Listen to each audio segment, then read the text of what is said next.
On today's episode of Locked On Avalanche, that pretty much is going to do it. That's our show for today. Thank you for enjoying it. Here's our intro music. Have fun.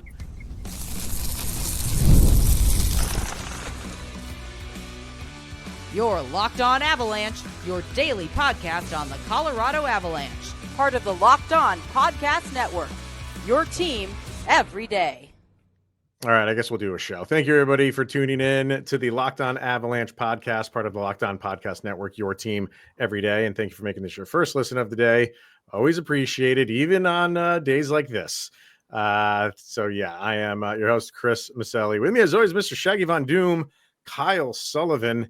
And make sure you're following us on our social media outlets as well. LOPN_Avalanche on Twitter X, Locked On Avalanche on Instagram, Threads, and Blue Sky. Questions, comments, concerns, and opinions, Locked On Avalanche at gmail.com. And follow us on our YouTube channel. Hit subscribe, get notified when a new show goes live.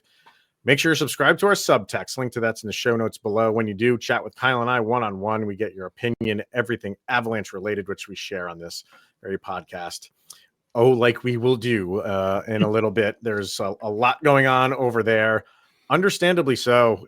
The road trip, like it says over there in the rundown, comes to a screeching halt, ends with a thud, and the Avs just get dismantled 8-2 in Tampa.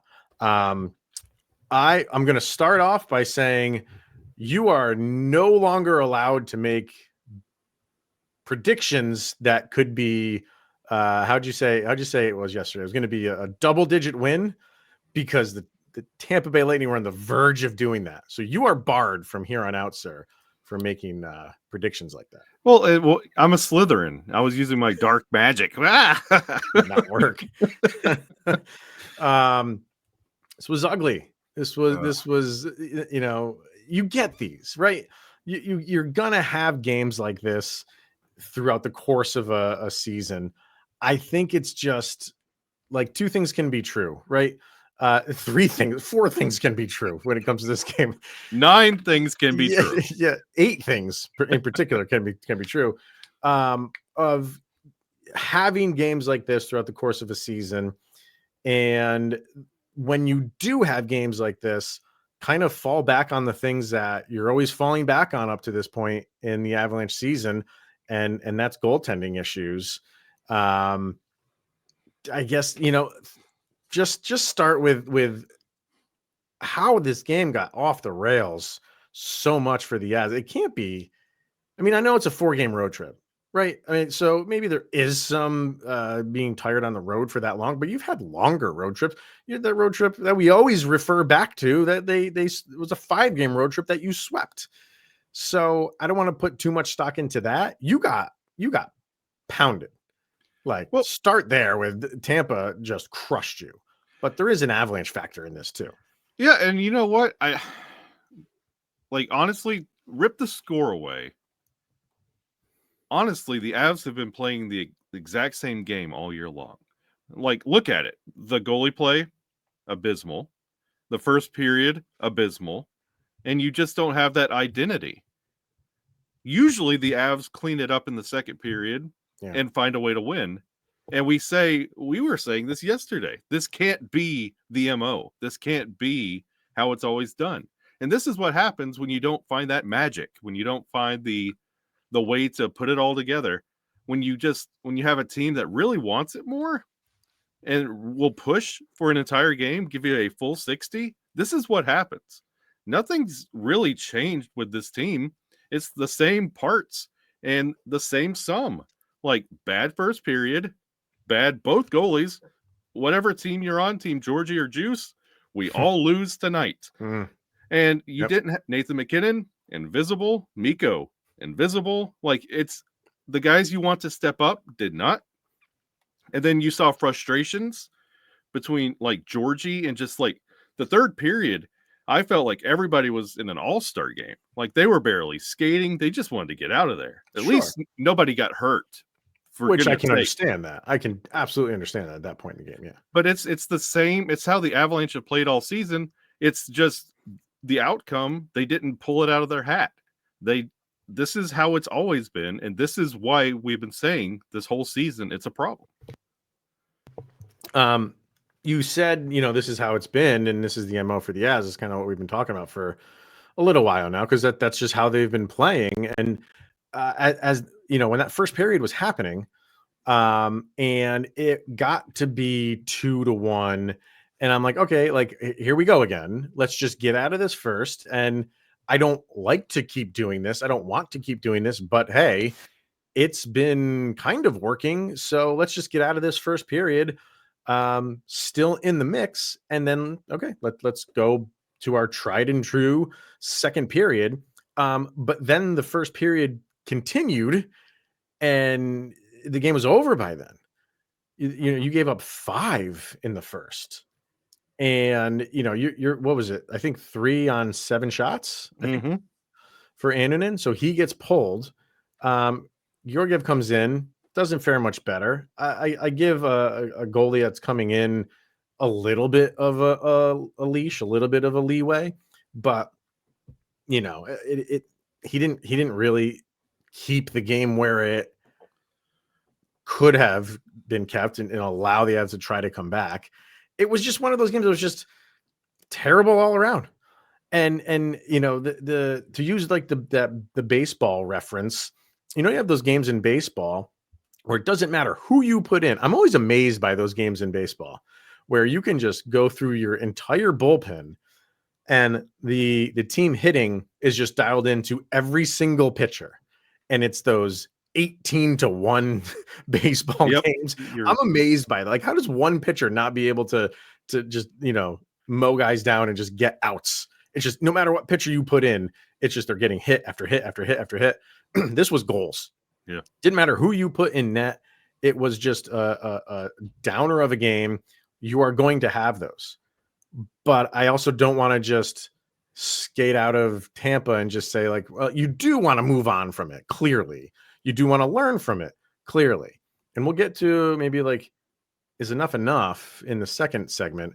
But I just like watching this game. I'm like, okay, there's not a lot to like here, with the exception of the depth. I thought the depth players played pretty well. Ivan with 2 goals. How terrible would it have been for him if he got a hat trick in this game? Like that, like you're a depth player getting a hat trick is always huge. And imagine if he got it in this one. It would have been so uneventful for him. I'm glad he didn't get it, believe it or not. And you had the altitude guys saying like, oh, they were hoping that Tynan would get his first goal. I didn't want that to happen for him either, because there's nothing to celebrate. Like, you want those moments to be big moments, not in a game like this where it's just, man, like if we didn't do this show, that this is one of the games where you tune out. And I'm sure a lot of Avalanche fans did, and I don't blame them, because that's tough to watch your team just get dismantled like Tampa did. But at the same time, you want to address the problems. How far do you go addressing those problems is the question. And you do want to move on from it. And we keep going back to that guy. Like it's always, that's the sign of a good team. How are you going to follow this up? We get to like the positive stuff. And I use that term very loosely about positives, but there is the one single positive I'll take out of this game. I'll talk about that later, but yeah. And we'll get to it in the next segment about a really big negative and a weird position the Avs find themselves in that was transpiring in this game. And we'll get to that in a minute. But I want to talk about the forward and depth and the D-core. So everything. Everybody that's not the goalie tandem, because we'll talk about that. We'll talk about the goalies next. Yeah. Who does this game bother? We were talking about Nathan McKinnon, and don't worry that the assists are out there because he hasn't had that game where he has to take over. How bad does it have to get before Nathan McKinnon does take over? Like this is one of those games where, hey, that Nathan McKinnon would have been wonderful. Hey, Mikko Rantanen bumbling. Hey, Val Nichushkin. Hey, this would have been a great step up game. Nobody else is doing it. This is your time. Like, where did anybody on this team? When did this loss bother anybody? Where they're like, we can fix this, we could do this. Why did we all give up at once? I'm almost certain this is bothering people. Like, we record right after the game is over, so I have not seen any locker room interviews or Bednar press conference. I'm interested to hear all of that stuff. Yeah. Yeah, I mean, this gets under the skin of guys like McKinnon, how they show it. I mean, you didn't really see it on the ice that it was bothering them. In the third period, like you said, they just phoned it in the third. I don't blame them. I don't want anybody getting hurt in a game like that. But again, Nathan McKinnon, no shots on goal, 0. So, okay.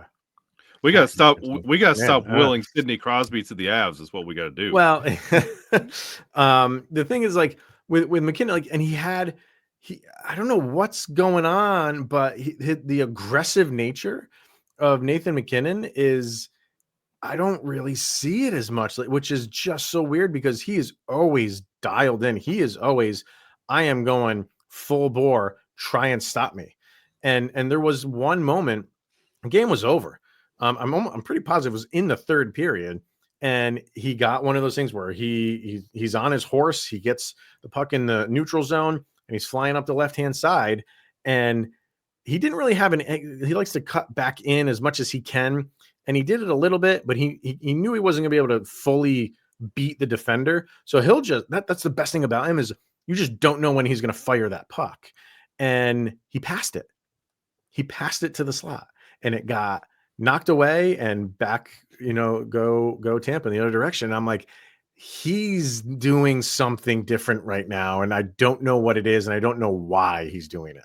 Rewind it all the way back to that first period. He had the puck in his possession, did one of his little nifty moves that didn't work, went the other way, Tampa Bay, shorthanded goal. Yeah. Yep. It's true. He's I can't sit here and be like, oh, he's not confident in a shot. The guy's more confident than anybody in his game, in the league. And for some reason, that's another game with no shots on goal for Nathan McKinnon, which is just bizarre because he just fires at will. And when stuff like that, I mean, I feel like that stuff trickles down. Like if he's not playing his typical game, other guys, maybe they have to like step it up a little bit more because Nathan McKinnon's off a little bit, which is fine. You want them to do that, but I don't know, man. It's an odd thing. And we've been okay with it because they've been winning, but when there's a loss, you kind of, that becomes more of an issue and more of a thing, following a loss than it does a win. Let's get our first break in. When we come back, just more on this game. I don't. But wait, there's more. Yes, there is. That's not all, folks. So we'll be back right after this. All right, let's hear from Prize Picks, and it's the best place to get real money sports action with over 10 million members and billions of dollars in awarded winnings. Prize Picks has made daily fantasy sports accessible to all. You just pick more or less on at least 2 players for a shot to win up 100 times your cash, and you can run your game all season long with Prize Picks. Prize Picks is the best way to get action on sports in over 30 states, including California, Florida, Georgia, and Texas. And Prize Picks is the best place for real money sports action. Like you said, you can join over 10 million users, tons of people on here. It's kind of fun. Very simple to do. Like we said, you just open up the app. They give you a list of players. They give you a stat.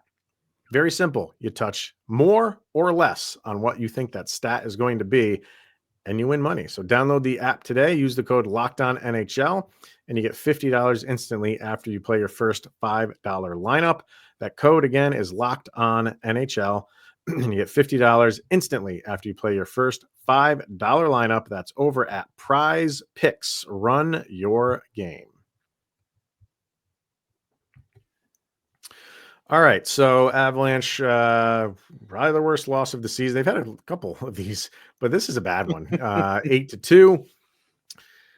And Kyle, like you said it in the first segment, doesn't matter which team you're on. If you're on Team Eustace, if you're on Team Georgie, it was bad for both of you. And this was as bad a goalie performance, specifically from Annunen, that I've ever seen. I don't want to say ever, but in a very, very long time. This was not good. And this is twice in the last 3 games that he's gotten pulled.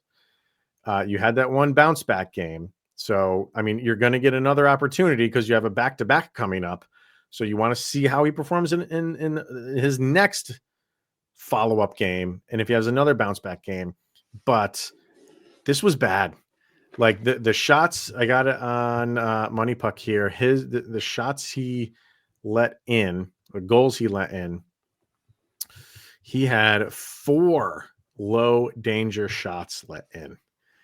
You can be okay with the high danger shots getting in because those are goal scoring goals. Low danger, that means you're supposed to be stopping those things. And when you looked at them, there was the Kucherov one, like he's kind of in position. How's that get by him? I don't know. The one goes 5-hole on him. The shorthanded, like it was ugly. It was glaring. His performance, specifically Annunen, didn't like it at all. And I really wonder if the Avalanche front office is looking at this like that's a really concerning performance from him. It's you know what? Funny you say that because he's been pulled as many times as Georgie this year. Mm-hmm. And Georgie has also looked pathetic Sure. at times. And I'm not defending Eustace because your time's coming, buddy. Eustace, he gave up some really bad goals in this game. They pull him. And by the way, again, the last time he had a really bad outing was after a week and a half of not playing. Mm-hmm. Another long time before his start, he rolls out there, has a bad performance. This was the biggest moment of the game, and something that we really need to keep a watch on. They pull Eustace. They put in Georgie. Georgie goes out there equally as bad, has a temper tantrum. Which I'm completely fine with, but go ahead. Yes, but you remember last year he took a penalty for a temper tantrum. He's been having temper tantrums more often. And after this temper tantrum, Eustace comes back out in the third period. Mm-hmm. Are you not understand? Like, are you confused by that? Like, no. Feel like they shouldn't have done that? I feel like in this moment, Bednar said, "Okay, Juice, you just lost your start. Go out there and save the game, Georgie." Not only does Georgie start letting goals go in, he starts pulling a Bennington. And then Bednar is like, I don't know what I'm going to do. Juice, go back out there. And it's you talked about you have a 1A, 1B. You have nothing. Yeah. You have nothing in goal. Because these goalies at their best are average. Let's not say these are Vezina winning. Oh, no. We're not rehabbing Right. Gibson. We're not rehabbing Bennington. These are average goalies at best. But this is your basement. And you're having both goalies give you basement quality outings, and one's pitching a fit. It's I go back to, Georgie come in, give him a little bit of a leeway here, coming in off the bat. I think he's going to have a day off. And by the way, he's not the only one who smashed his stick. I don't know if you saw Miles Wood do it. Miles Wood did it. I think it was after the first period. And it almost hit Bednar in the face. I think it did hit Bednar in the face. Bednar was right behind him. So their emotions are running high. I like to see that from the Avalanche because they're usually just a very like calm, cool, collected team, and you can tell like this is bothering them. I'm fine with it as long as it's controlled.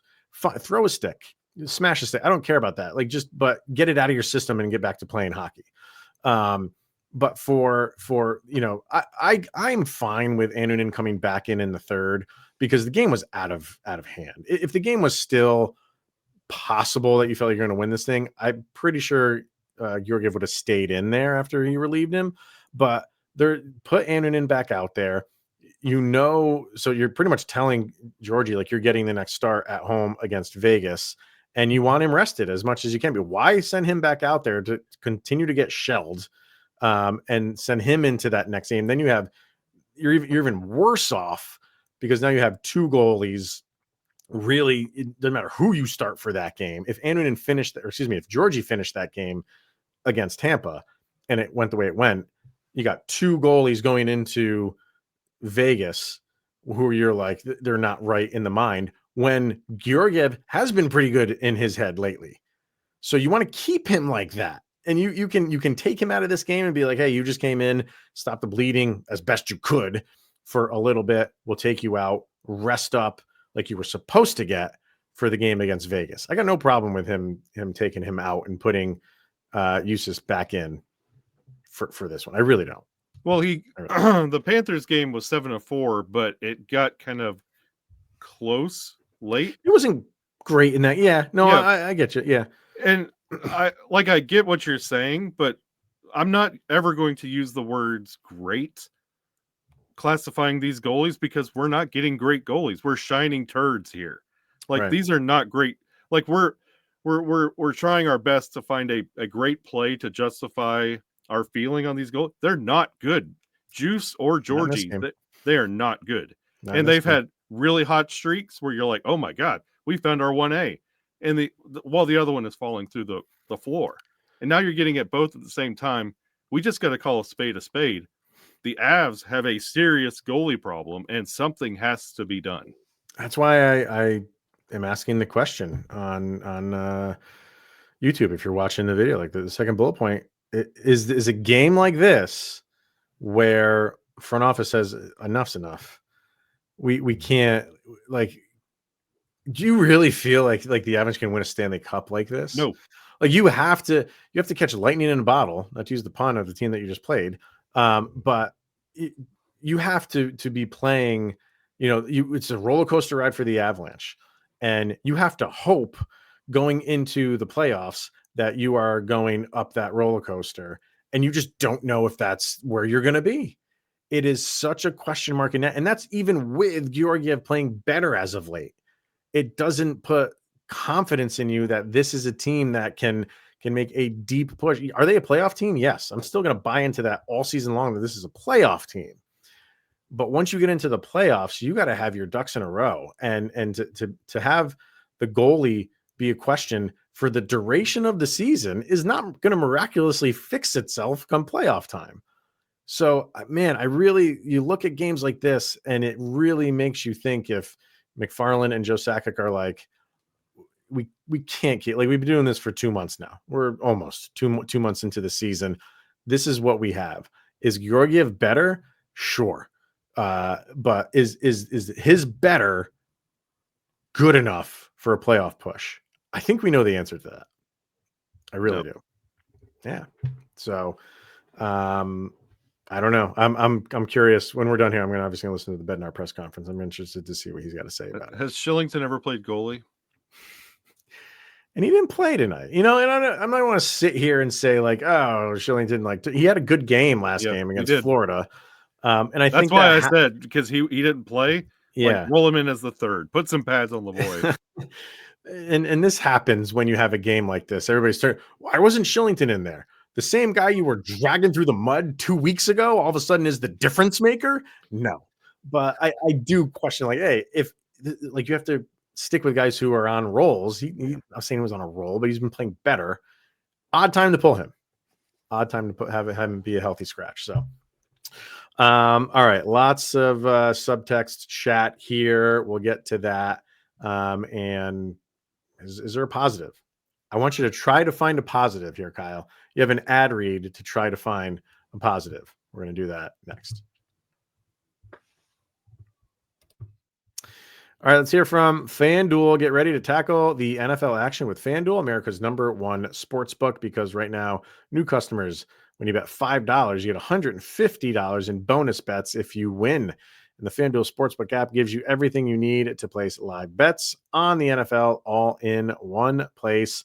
So when you get a hunch in the middle of a game, you can check out the latest stats, view live play-by-play, and so much more on the same page where you place your bets. I literally got an email during that Avalanche game of an Avs fan who bets against the Avalanche in the first period.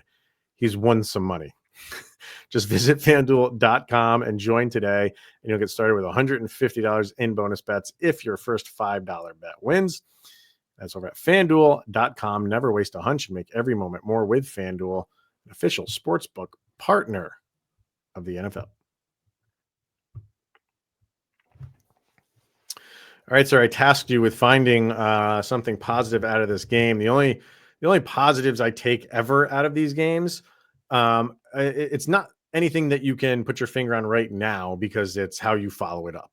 So I kind of will reserve positive until after the game against Vegas, because if you bounce back in the game, then you can look back and say like, hey, that game against Tampa, as horrible as it was, clearly learned from it. You clearly were not happy from it, and you took it out on Vegas. So that's the positive, I guess, with an asterisk. It's a wait and see still, because you don't know how they're going to follow it up. Usually Avalanche teams come back and have a good game. So what have you come up with? This is the last time we're going to see Tampa. After losing to Tampa 5-2 the day before Halloween, you lose 8-2. Just a couple days before Thanksgiving, you never have to see the Tampa Bay Lightning again. That's positive. Well, except the only other time you can see them is in the Stanley Cup final. And then if that happens, that's the talk is what happened to the Avs in the regular season. So over on subtext, yeah, it's kind of what you think it is. Dan says, not what I was expecting.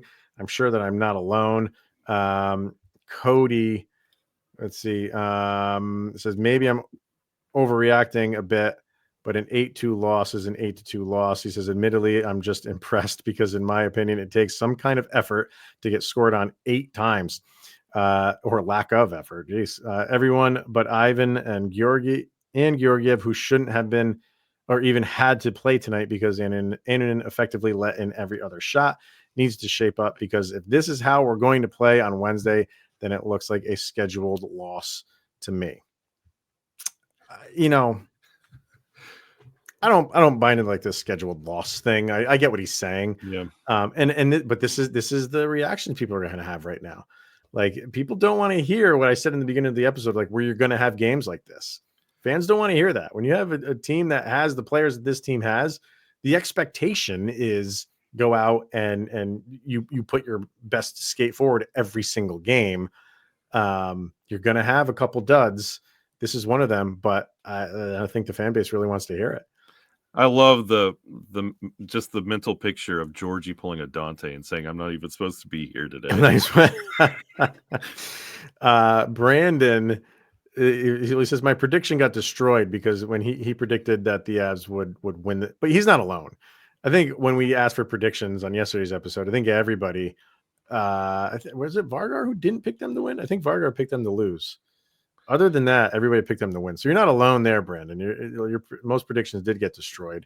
He said, at least my Ivan prediction is looking okay, which he said, in his prediction, Ivan was going to be the star of the game. For the Avs, he was.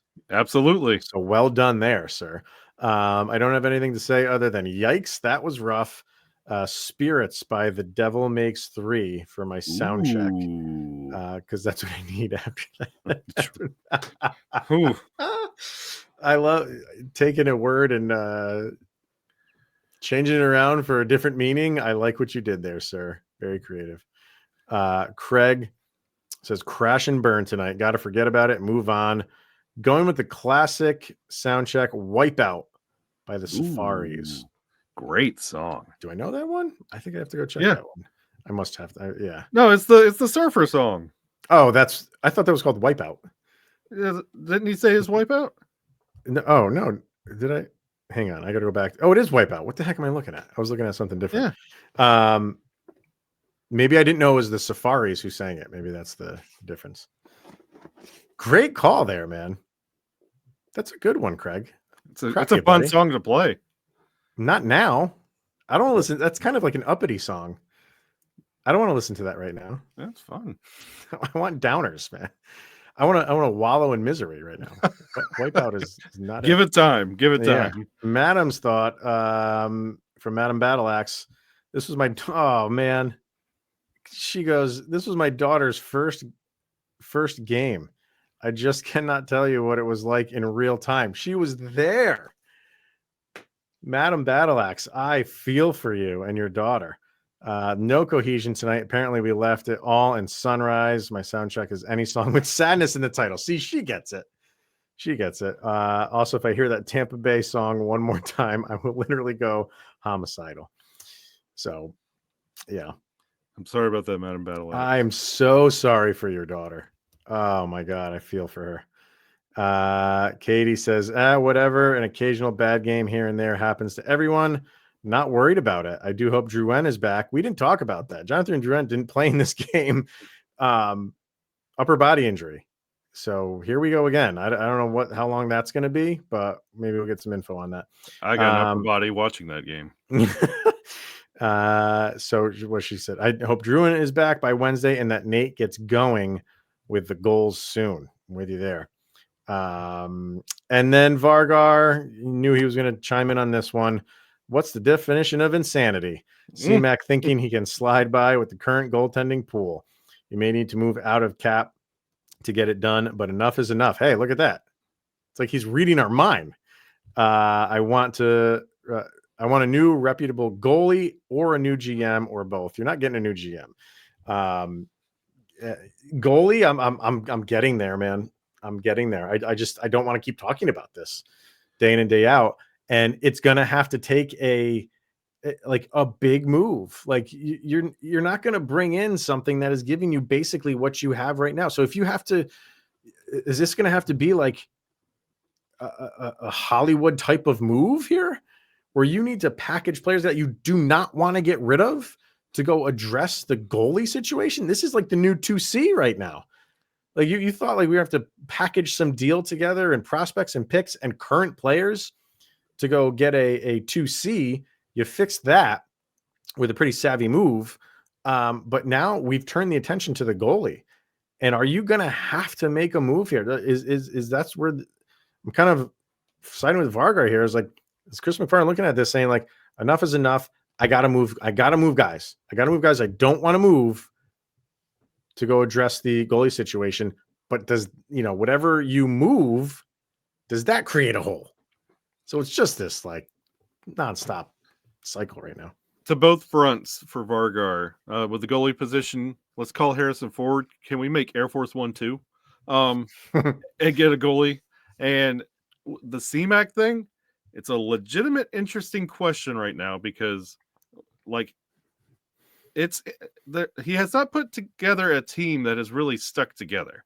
Well, I know the fondness for McFarland and all his genius, but we also had this super high expectation for the team that was brought in last year. Half of them disappeared at the trade deadline, and then still not addressing this goalie thing that has not gotten better. And we're at this point, we're looking at American Thanksgiving, and the goalie situation has not been handled. The C-Mac question at the end of the year is something we would like to talk about because there's a question mark here. I'm sure, depending on how the season goes, like we can't really discuss that too much because we're in November, right? Yeah. But worst case scenario, that's going to be a topic of conversation. I don't think it lasts very long. I don't think you can really. A lot of this team is Joe Sakic's doing. A lot of it. And the goalie situation is not Chris McFarland's fault. It's not. This was Joe Sakic's decision to go the way that they currently are with the goalie situation. And it's very difficult to kind of put the blame on Chris McFarland when he took over this team during COVID era. And the cap was not going up. So, try to do that. Take over a team and make the decisions. And oh, by the way, you're starting off with no cap money. Very difficult thing to navigate. And that's what he was thrown into. So it's not completely on him. He is playing the hands that he was dealt by his predecessor. And I'm not saying Joe Sakic did a poor job. Joe Sakic did a great job. Great job. But you're seeing like the difficulties of trying to make any moves when the cap has just remained stagnant up until now. So, you give him more time. Like you give him time to like his draft picks haven't developed yet. He's only had 2 drafts under his belt. So you can't just give up on a guy when the moves that he's made. You can say like some of the trades that have not worked out, some of the signings haven't worked out. That's across the board. That's every single team in the league. Nobody hits home runs every single time, but we focus on those ones where, the good ones that he has made, and he's made good moves. We don't really like to say, we don't give him credit for those. It's a tough time to be a GM when he took over. So I'm not really putting this on him. He's a very smart guy. And I think, now you're getting into normal off seasons with normal salary cap increases. He'll make right moves, and he'll be just fine. Conversation for another day. But I completely agree with you. And again, something else. People just want results. They just want results, and it's also his job. Yeah, I think he's doing it as best he can in what he was dealt. We'll see going forward when you have more money to work with, what the moves he makes then. Judge him by that. I think it's tough to judge him by what's happened now, because it was tough. It's tough to really make any. What goalie moves is he going to make? Very tough. We'll see. Let's see if he can address it too. If he does want to address it, we were saying 2C. He addressed it. Takes time.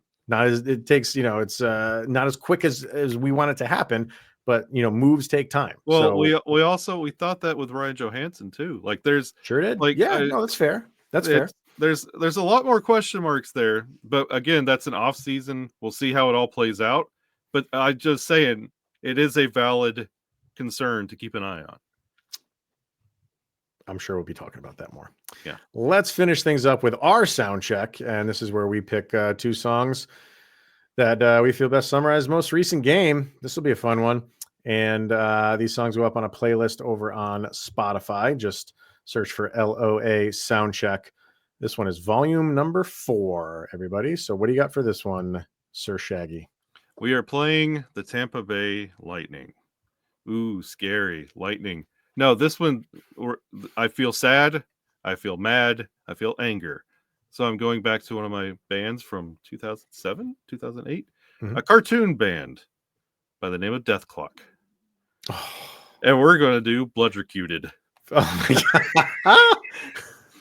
You said cartoon band for a second. I thought you were going Gorillas for some reason. No. But Death Clock is maybe the next best option. Wow. Bloodrecuted. You've been bloodrecuted. Blood is an energy conductor, according to the song. Oh, wow. Okay. Do you want to expand on that? As to you played the Lightning. They absolutely pummeled you. Yeah.